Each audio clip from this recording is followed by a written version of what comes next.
Good morning, everyone, or good afternoon, depending on where you are in the world today.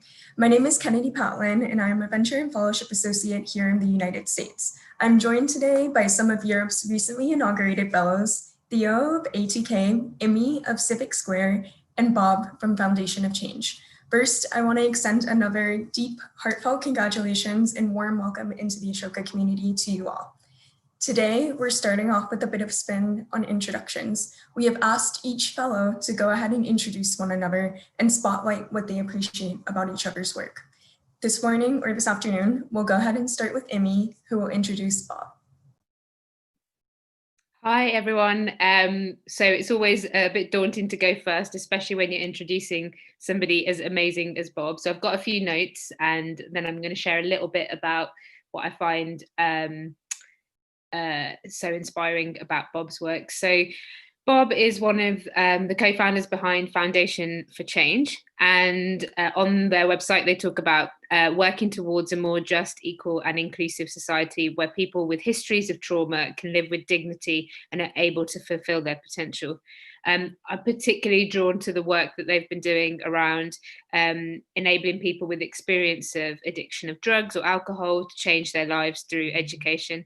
And I think when you start to look at Bob's work and Bob's history, I think what's most inspiring to me is a number of different things. Number one, how Bob is working so actively to reframe these experiences that are often quite demonized in our media or have very particular narratives. And how he talks about supporting people to create more accurate understandings of their life experiences and the root causes, which I think that knowledge is such an important part to us unlocking why we all behave in certain ways, but most importantly for those with backgrounds of trauma and deep distress or addiction, I can imagine, and I don't have any experience, that this is even more important. I also am really inspired by Bob's depth of history. So if you read his Ashoka profile, that kind of brings it into a few paragraphs. Bob's been all around the world, has so many examples of deep practice where he has really done a lot of inner work with himself and with many other communities and practices around the world, including Buddhist practice. And also he talks a little bit about the experience of his family, and particularly his mother, and the openness and the journey he's taken from that young age to now is probably what I'm really inspired by. Bob and I also were in Paris together just before COVID lockdown, when we were actually allowed to travel, and we were on the same panel and became fellows together. So I feel a particular affiliation to Bob as well. So yeah, thanks very much. And I think now I'm handing over to you, Bob.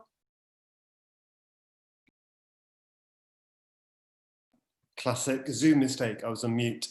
Thank you, Imi. That was a really spot on introduction. And also, yeah, I feel the same kind of affiliation. So I have great pleasure to introduce Theo Vase. He's the co-founder of an organization called Adem te Kort. I'm not sure if I'm pronouncing that very well. ATK, as I'll say it from now on, based in Belgium. I also have a few notes I'm going to be reading from my notes. I was really, really inspired by his work, and I'll say more about that in a second. I'll describe what it is first. So Theo's ultimate aim is to build a case to move away from the costly approach of simply managing the symptoms of poverty to addressing its root causes and eradicating poverty altogether, which is a far more cost-effective solution.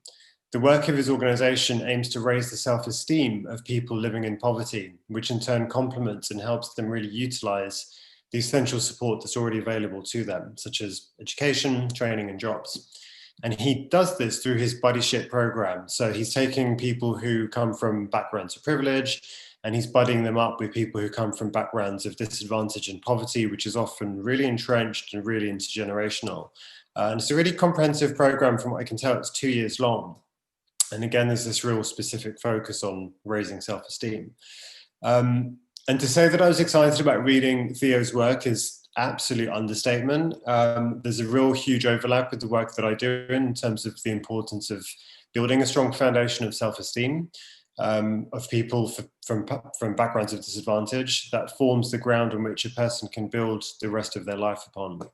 The buddying up concept was something that really kind of got to me, because I think on the surface it seems quite simple, but actually when you start to dig deeper into it, it's a very sophisticated and very multifaceted approach, where it's integrating sections of society that are traditionally kept segregated, problems right there. It's humanizing, and it builds empathy, which is crucial for helping to change narratives and changing understandings of another person's situation. It addresses the problematic caregiver-beneficiary dynamic, which is also a central pillar to my own work. So that was something which really resonated with me. And it also really harnesses the concept of allyship in this really incredible way. The 2-year program doesn't fall into the trap of simply providing content for people of privilege to post things on their social media feeds, which I think is the classic trap of being an ally. You know, the very fact that they experience privilege and they have influence in their personal and professional lives is harnessed. This is really important. I think it really enables them to become ambassadors and ensure that the voices of people from disadvantaged backgrounds are heard by the people who need to listen to them, and from the people who tend to be heard from. So what's also impressive about this, I'll finish on this, is Theo's work is, you know, he's building this very kind of comprehensive economic and social argument aimed at influencing policy in his ultimate aim to eradicate poverty. So really impressive work, and welcome, Theo. And I also pass over to you now. Thank you, Bob. I'm very happy that Yannick has recorded this, because I've never heard ATK explain so compact, so precisely, and in English. So thank you so much for that. Talking about English, I've looked at Imi all night till my wife started questioning me. I've seen her TED Talks, I've seen all her appearances on European projects and everything. She's also the first woman that I meet that speaks both Punjabi, Hindi, German, besides English. And the Indian part makes me a little bit humble, because in the previous section of the today's summit, we heard about the intergenerational importance of senior fellow Ashoka fellows and newcomers. And here we are reversing the order. Here I'm the old one learning from Imi, because I thought I'd done a great job. You know, we built 40,000 homes in India for underprivileged women in the caste, you know, the untouchable caste. I've built over 100 houses in South Africa. And here I'm learning that everything I've been doing might not have been the right thing. Imi combines not only psychology and development economics, if you want, so the business of developing. She also has reflected very deeply on things like ownership. Who owns the land? Who benefits from the land? And she's questioning our current system, our economic model of rent seeking. And I must say, at least in the South African part, I was on the other side of the fence, trying to maximize the returns of owning land as a property developer, if you want. But then, thanks to my Indian experience, I understood how important exactly ownership of land can be. The priest that I worked for, that I helped as a volunteer, had invented a model to change land ownership. You may know that after independence, India made a big effort to give everybody officially the same democratic privileges. The reality, however, was slightly different, because there was a small thing in the law that said, as long as you cannot build a fixed fixture on your land, you cannot become owner, thereby effectively eliminating 80% of the population from land ownership. So this Jesuit priest, he invented a mechanism whereby he would build a garage in concrete bricks. He taught the people to make the bricks themselves. So then all of a sudden the tax collector, who is a ruling party in the region, could come and see that indeed there was a permanent construction on the land, and thereby giving ownership to these people. And I learned that the ownership has not so much to do with equity in itself, but it breaks the spiral of generational poverty. Because now the parents can give something to the next generation. They can give an inheritance to their children with assets worth something. So I'm so happy that I had the opportunity, have the opportunity to introduce Amy, because she really made me reflect deeply. So Amy, at my age, to be kept awake a whole night with a young woman is an exceptional experience. Thank you so much for that.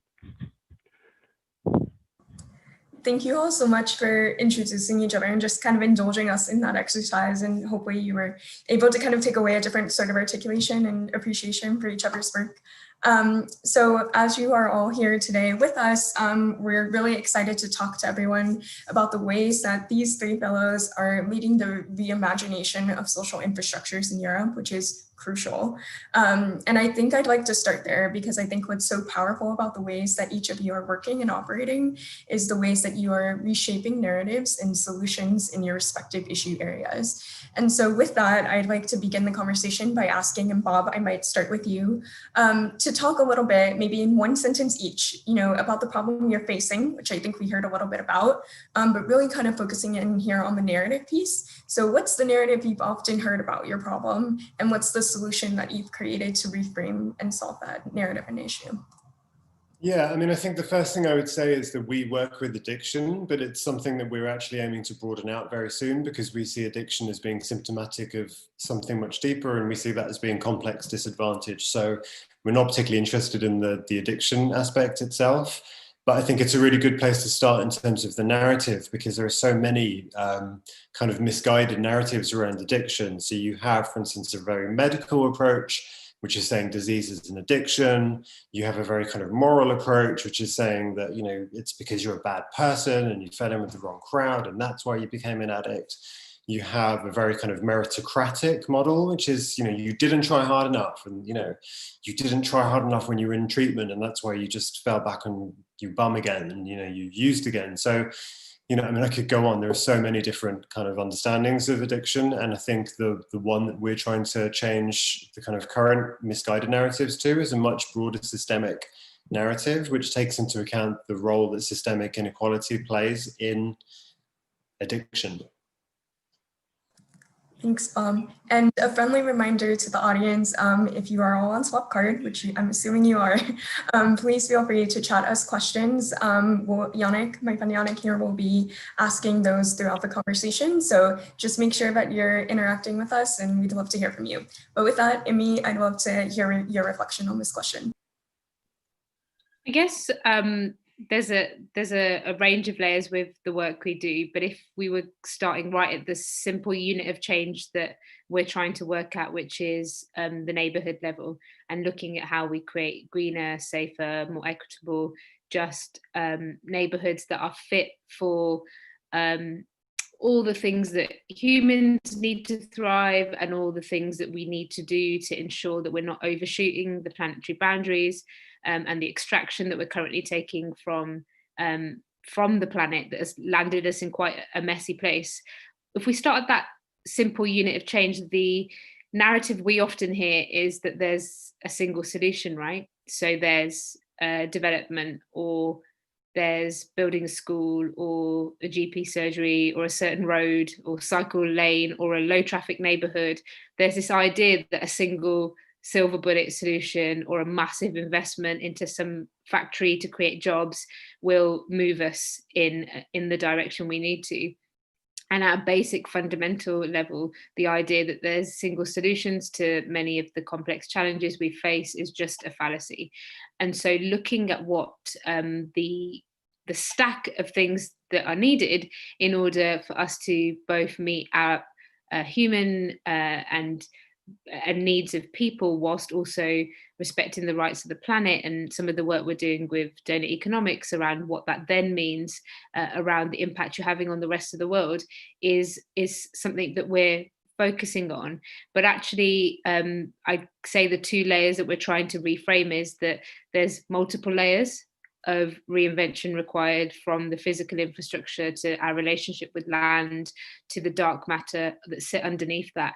And even when we take the next step to move us away from such an extractive, problematic set of regeneration and development models that we have currently in the UK, once we take that next step, we actually have to go a lot deeper to completely reimagine our relationship with the land in a deeper way around stewardship and around moving back to inspiration from a range of different practices, including Indigenous practice.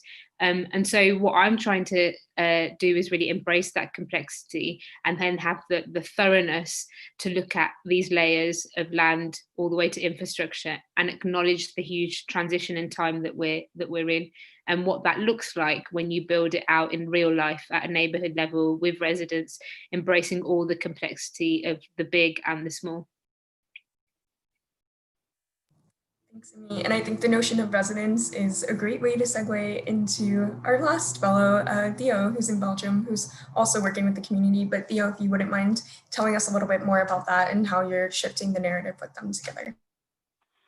Doing that in one sentence is not really my greatest skill, but essentially we want to change the idea that poverty is not inevitable. That if you are born in a poor family, that it is natural that you will be poor as well. Statistically speaking, 80% of the times. And for a long time, we thought it was genetic. We eventually learned that it was epigenetic, meaning the influences just before birth, during pregnancy of the mother and in the first 3 years. But still, it seems like inevitable. And today we have brought everything together that we can stop it. The big problem is not the physical stopping of it or even the financial aspect. The big problem is to change the narrative. The end of poverty is near. We can do this in this generation.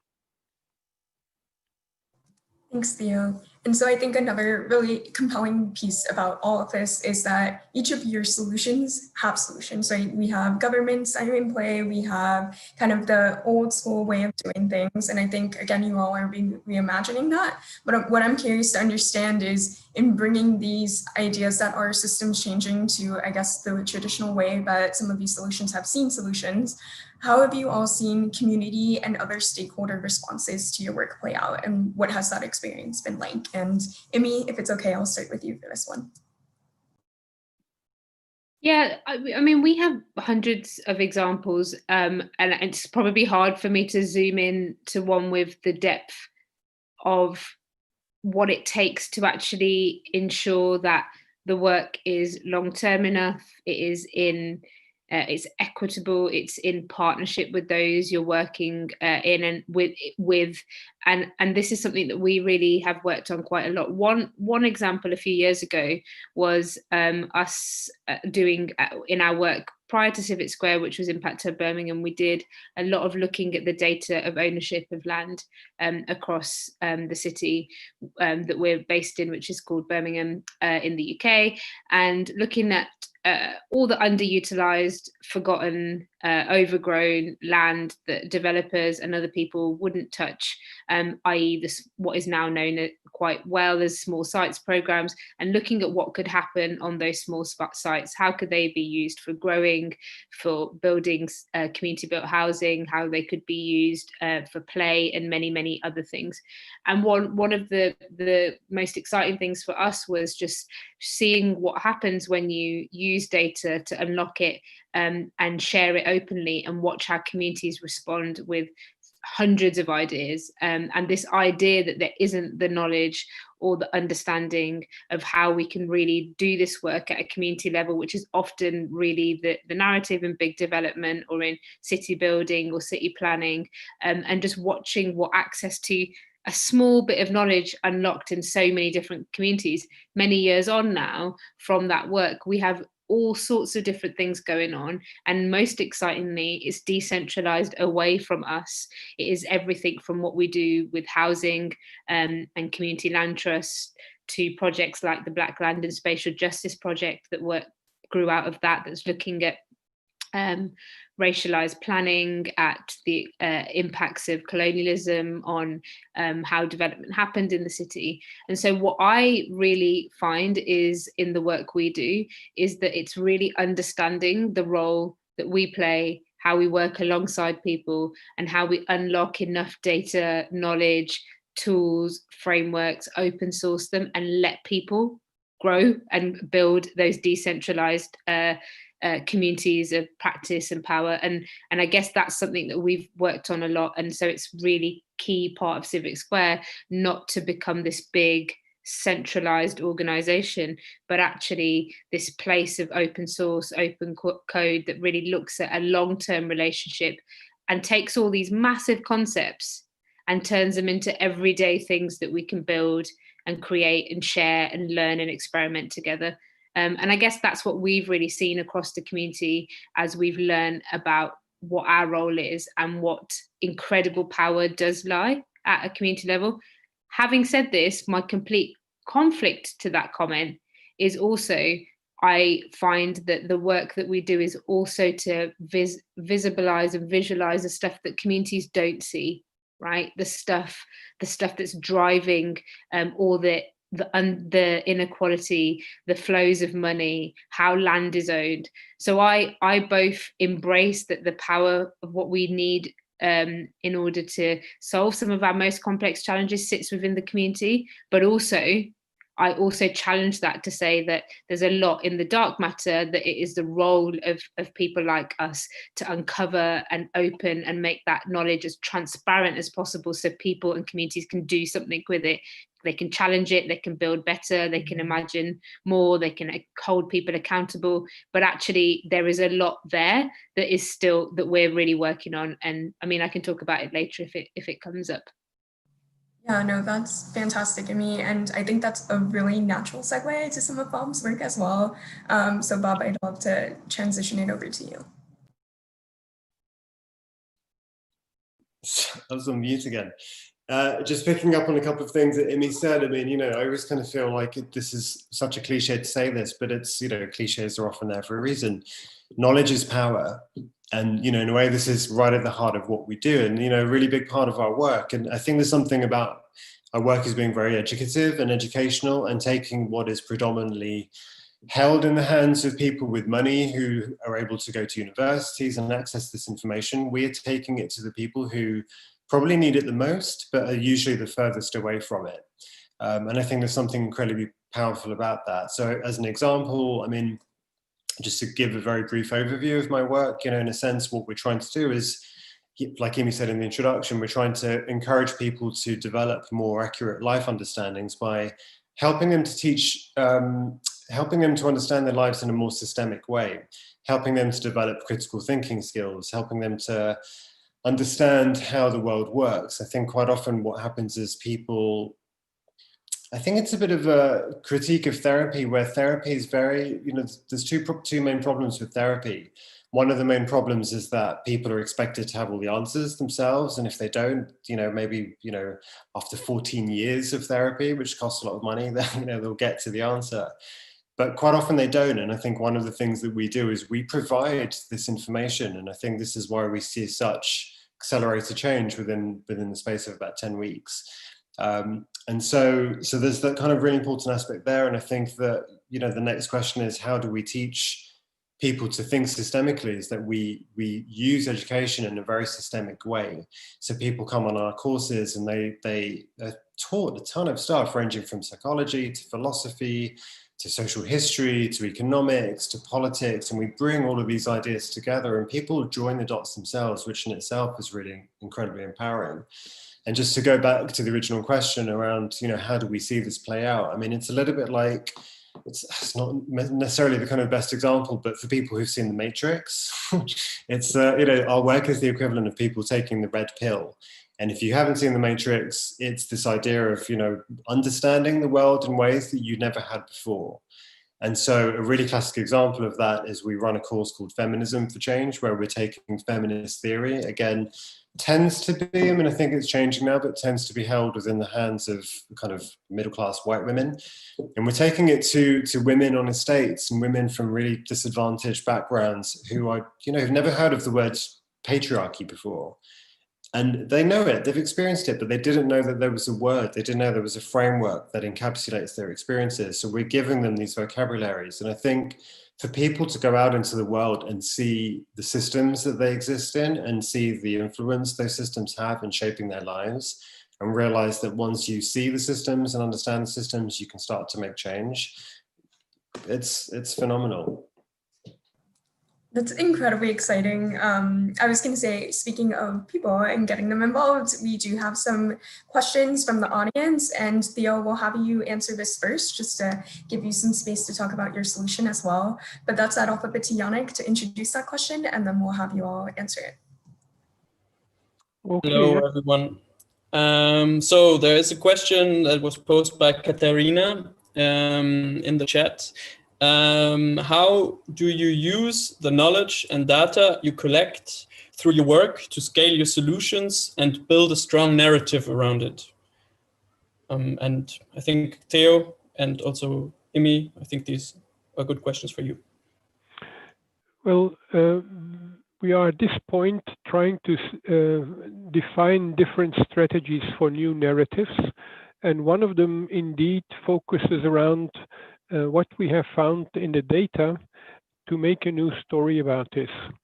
We can actually demonstrate that fighting poverty the way we do it today, in the next 40 years, let's say a youngster that becomes 18 years and he will have to work 40 years to make a regular career, that if he comes out of a poverty situation, that he will cost up to 700,000 euro in 40 years. And then we compared that figure with what it would cost to resolve that situation in school today. And it could be that it would cost 10,000 euro additional investment for that kid every single year of his, let's say, first 12 years of schooling. That is an awful lot of money. It depends on how you look at it. If you look at it from the historical perspective, sure, it's a lot of money and maybe we cannot afford it. If you look at it from the future perspective relating to the 700,000 euro, then all of a sudden it becomes a fantastic investment. So that's how we try to understand costs and investments and comparing them to each other in a totally new way, and then hopefully can build a new narrative. Now, just to be clear, it's not about money, it's not about the cost, it's about the people, but we have to change the way that we think about this situation. So that would be one way to use data. Amy, I know you mentioned data in your previous response, so if you want to answer.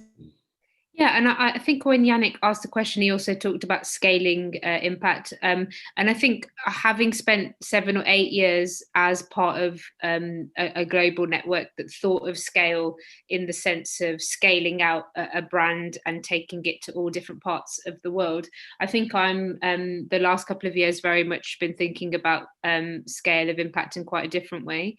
So there's a great book by Adrienne Marie Brown called Emergent Strategy, and in her book she talks about impact that is mile wide and an inch deep, or a mile deep and an inch wide. And I definitely think we're in the latter now. And what we're trying to very much do is look at that full stack of all the different things, from economics to land to participation to creativity to all the different parts that we talked about previously around neighborhoods, and really build a deep practice in a place over a long period of time, where you can start to, as Theo mentioned, really account for the future. You can really start to change the rules of the game, of what is measured, how is stewardship understood, how are neighborhoods and ownership understood. But what we don't think in that, we don't think that that's not scale. What we think, what we're very much trying to work on is how we build and tell that story as we go, how we share as many tools, how we share as much of the knowledge, of the data, of the stories and the way in which we're working, the questions, how we build these sort of global communities of practice, where actually people in their own context, within their own settings, within their own spaces, can take what they need, whether the data or a certain tool is relevant, but most importantly, moving away from this idea that there's a solution developed over here in Birmingham that can just be picked up and planted somewhere else and just changed to a little bit of context, because actually history matters. So much matters as to what's happening in a place, that actually there is tools, ideas, kinship, shared learning, shared experimentation, and shared meta challenges that we all face as a humanity. But the way in which we may think about that and grow that needs to come from that place. It needs to come with that leadership, with that context, with that history. So I think, you know, data, tools, all these, the idea of being in more open source communities where we're encouraging funders to stop putting each other in competition, but we're actually encouraging the open sharing of IP, the open sharing of tools and frameworks and knowledge and ways of working, not because we're worried that someone's going to pick it up and steal it, but actually that we hope that they pick it up and they pull it apart and they make it better for their context. And so for us, that's how I try to think about the scale of the shared challenges we face, but actually how we need to work. Because the other part of that story that I would add around scaling impact is really the loss and death of sort of long-term planning and thinking within our sector, where the excitement of different shiny projects and, you know, I'm gonna go to this country now and I'm gonna set up my thing and then I'm gonna go over here, and actually what it means to really change the rules of the game, the things that got us here, the economic systems, the relationships, and to do that with real depth in a place. So you can say, hey, there's actually 10 or 12 different things we have to change at the same time, from policy to governance to you know, you're from America, Kennedy, like, you know, complete reimagination of our election systems, our democracy, to the way we steward land. There's like so many different things, and it is all an and piece where you can say, I'm going to move away from this like conversation and this language that is quite colonized language around a solution to a problem that can be easily scaled. But I'm going to say that there are more nuanced, deeper, broader, more systemic ways that can still be true. And I think that's how I try to think about scale of impact. It's not to ignore the global massive humanitarian questions, but it's to not approach them in this way that thinks that, you know, a few things can be scaled and suddenly everything will be okay, because we know that life, humanity, people, conditions, history is much more complex than that.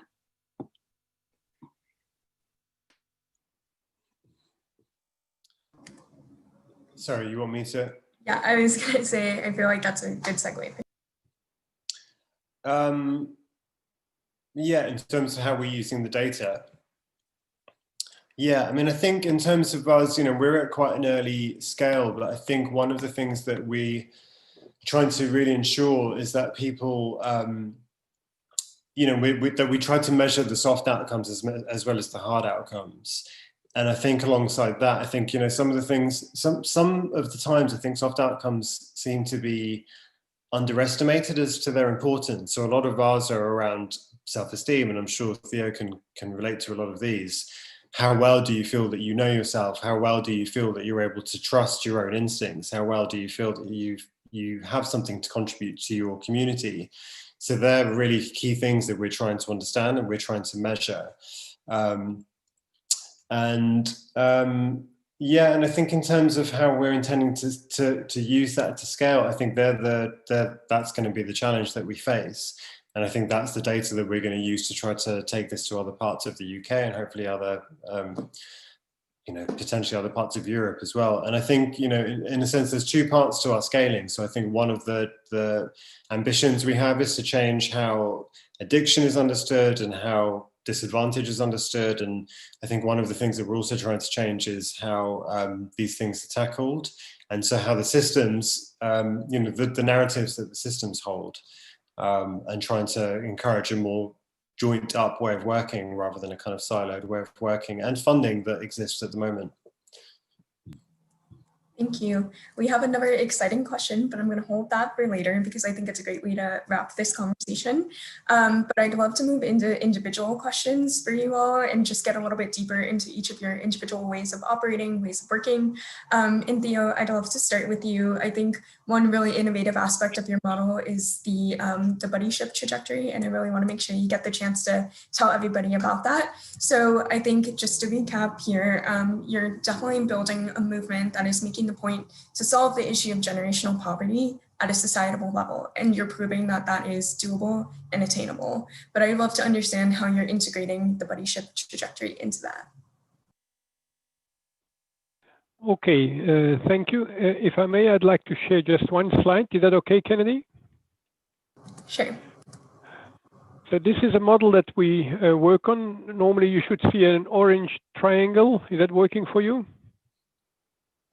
Yes, we can see it. Yeah. So we want to change the environment of poverty. And this is very similar to what Imi says. She wants to change the environment in a city or in a part of a city.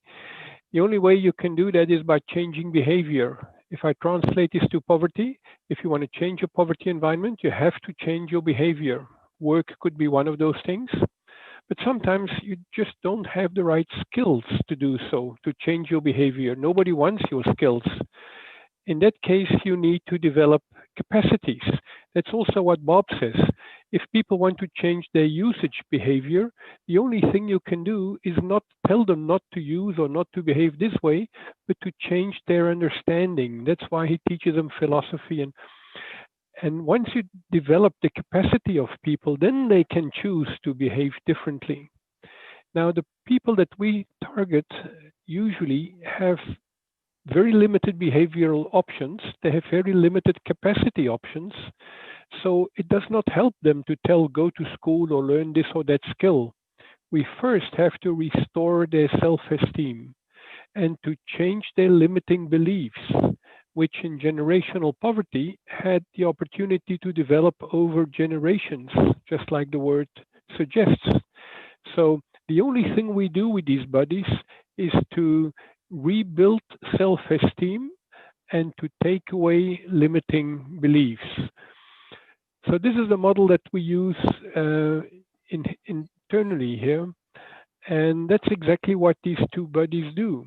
So a person living in poverty has over the time, over generations, lost any kind of self-esteem. Then we train a volunteer. Could be an Ashoka fellow, it could be anybody in the audience here today. By the way, our website for registration is open. So we train these people, these volunteers, to become master in empowerment. It's a very intensive training, and they only learn one thing: how to help somebody restore their self-esteem. And then by meeting each other 100 times over a 2-year period, the person living in poverty regains self-esteem, and we see wonderful results of that. We see changes in capacity development. We see changes in behavioral development. 40% of our target group, by the way, the lowest 10% of people living in poverty, 40% has a judicial history. More than half have a usage history, an addiction problem. And we see changes, very significant changes, just by restoring self-esteem. Now, Kennedy, your question, how does that affect the volunteer and how does that contribute to systemic change? Our volunteer, because of the training, but also because of the 100 encounters over the poverty gap, will develop a different understanding of how society works. I call it, they grow social consciousness. And if we can have enough people, that's why we target for 5,000 just in our city here, then you start contributing to policy change. For political leadership is always limited by what their voters, their citizens understand and want. So our objective is to use these bodies to multiply them so that we can bring about voting differences at the end of the day. So by 2024, when we have new federal elections in our country, we hope to be ready, have enough, have tens of thousands of people, because every single one of these people also have a network of at least 7. And we have a very distinct technique to develop networks around people. So there's a program that we are working here in order to not only influence the people that we are directly engaged with, but make them change makers in their own right, contributing knowledge, contributing contacts, contributing resources. But that's how we try to make the connection between the two. Thank you, Theo. And I think one thing that you raised was the idea of social consciousness, which I feel is very prevalent in Bob's work at Foundation for Change through the role of that education plays in your solution. So Bob, I'd love to flip it to you to talk a little bit about the ways and the reasons as to why it's important that the folks that you work with develop that ability to think systemically that I think Theo also tapped on, and how education plays a role in that. Yeah, I mean, I think in some ways it's kind of quite straightforward. I mean, I think that if you have misconceived ideas about why your life turned out the ways that it did, generally you will have, as a result of that, lots of consequences in terms of, like Theo talks about, self-limiting beliefs, really negative core beliefs. I think one of the huge factors that we see a lot is the level of shame that people carry. And again, it's not one of these things that can be kind of quantified, but I think it's such a huge aspect of you believing you're at fault for becoming a drug addict or having gone through treatment and then relapse, because we live in a society that rewards strength.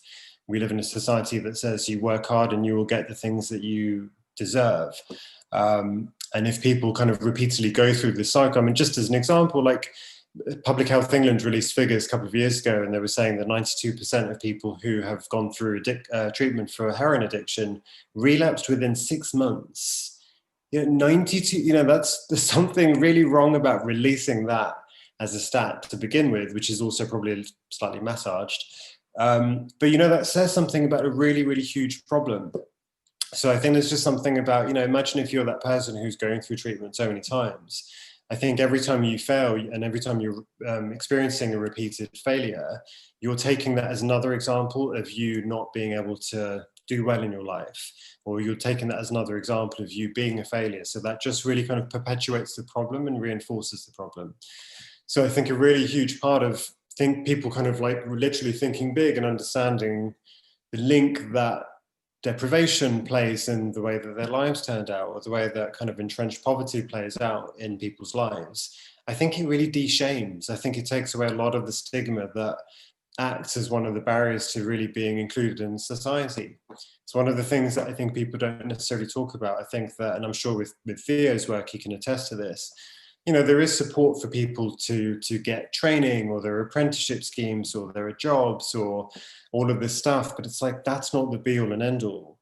If you don't understand why your life turned out the way that it is, that it has, and I think also, like, if you just don't understand yourself and have self-awareness, and I think like that is a really key factor in being able to decide what you want to do, because you're doing something that's meaningful to you.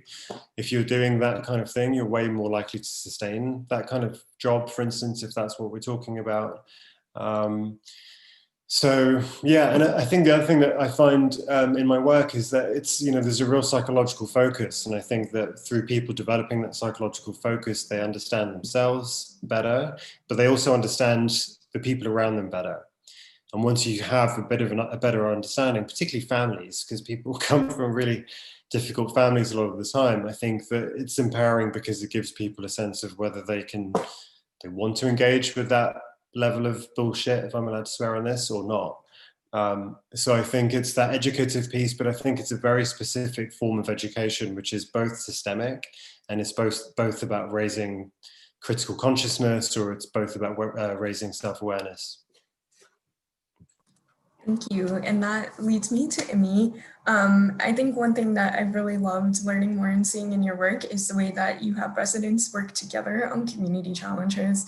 And so I kind of wanted to ask you a little bit about the ways that you can tell us all about how you see the distinction between community reliance versus community empowerment.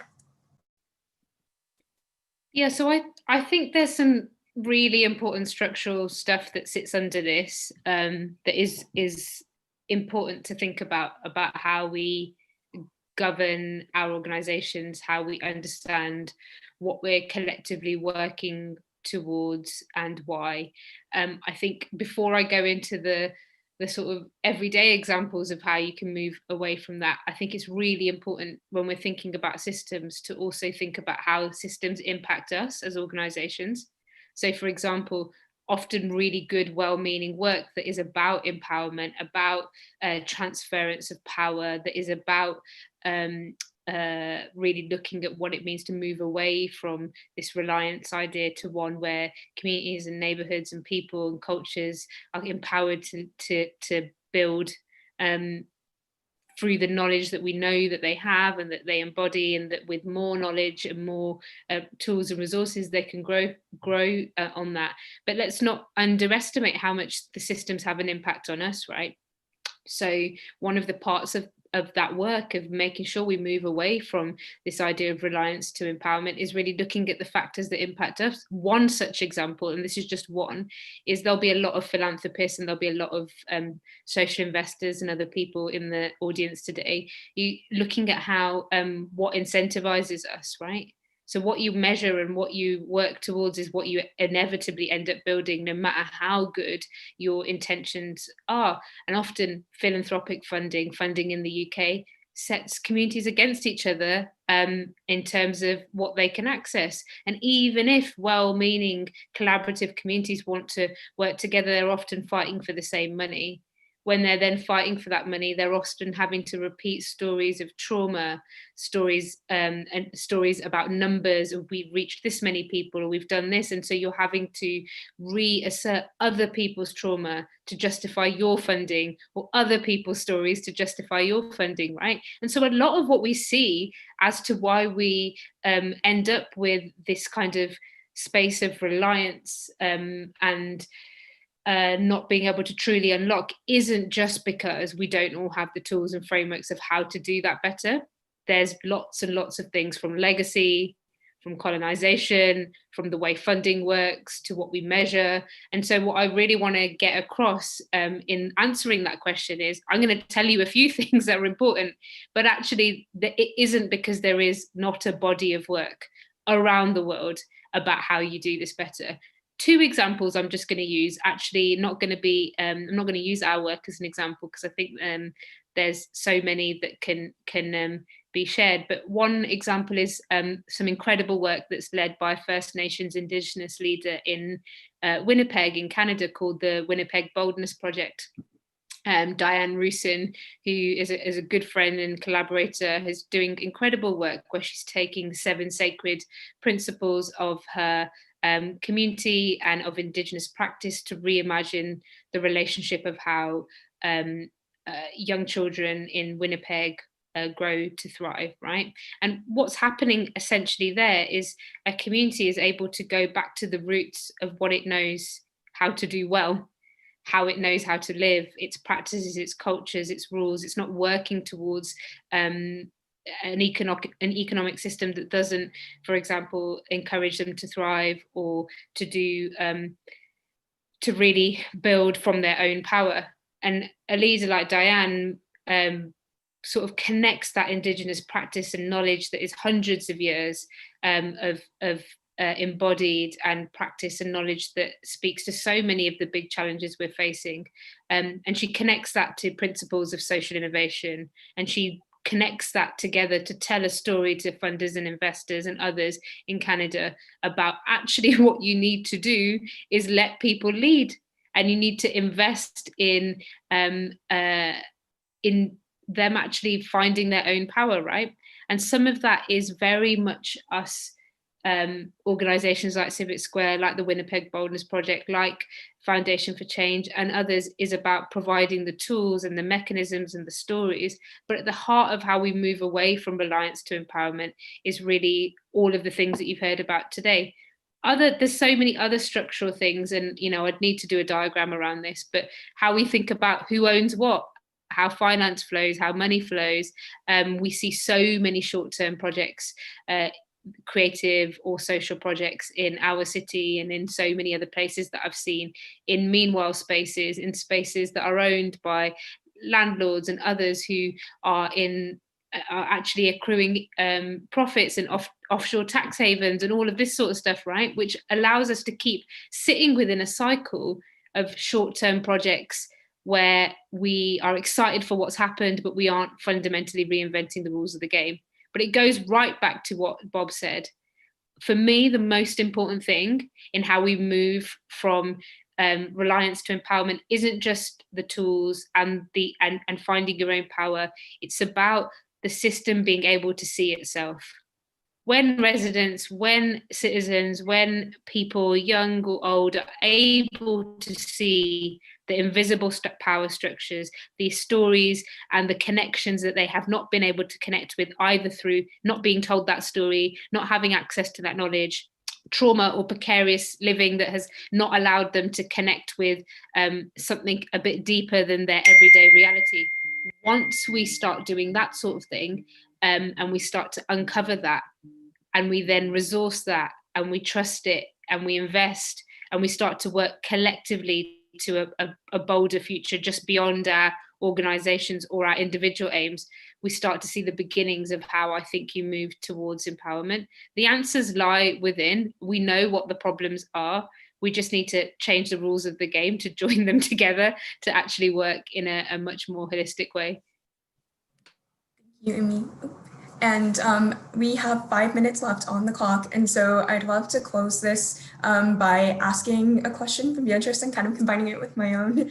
And I'd love if you could all answer it in 5 words or less, try to keep it short. But as a call to action to those of us on the call, to those of us who are leaders in the nonprofit space, leaders at other sort of social organizations working across similar issues, what is your call to action to all of us in the ways that we can think differently and the ways that we should be ready to encourage people to think about new ways of constructing social infrastructures? So if you can create a call to action, 5 words or less, would love to hear from you all about what you would encourage your fellow colleagues to do. And anyone want to go first? I haven't counted the words, but I would say understanding the problem through listening to people on the ground. What's that, like 8 or 9? I mean, just really, I don't know if I've got time to explain the comments super quickly, but you can read a million things. You can read a ton of academic studies, reports, publications, listen to the problems that people are experiencing and take heed of those and let those inform your solution. Thank you. Amy, Theo, anyone want to go next? I'm inspired by Esther Duflo, who recommended us to set up an action research project, iterating quickly, but in short steps, and trying to develop a model no matter how bad you start. And we have really done, looking from today's perspective, very stupid things in the beginning, but it was not a problem because we had a plan to improve. We had a loop system to learn quick. So it's not how low you start, it's how quick you learn. Thank you, Amy. I would say keep challenging yourself to go beyond the single solution. There's no single solutions to our challenges, and how can we really embody and understand the breadth and be able to really get behind our own solutions or our own work, but understand that it's only a small part in a much bigger interdependent web of things that need to happen. Thank you. so much. I know I'm walking away with a lot to reflect on and think about. And with these last few minutes, I just want to read a quote really quickly, and then we can close out. But it was a recent report in SSIR titled "Effective Change Requires Proximate Leaders." And in that article, they talk about the role of proximate leadership, which is someone who has a meaningful relationship with groups whose identity, experience, or community are systematically stereotyped, feared, dismissed, or marginalized.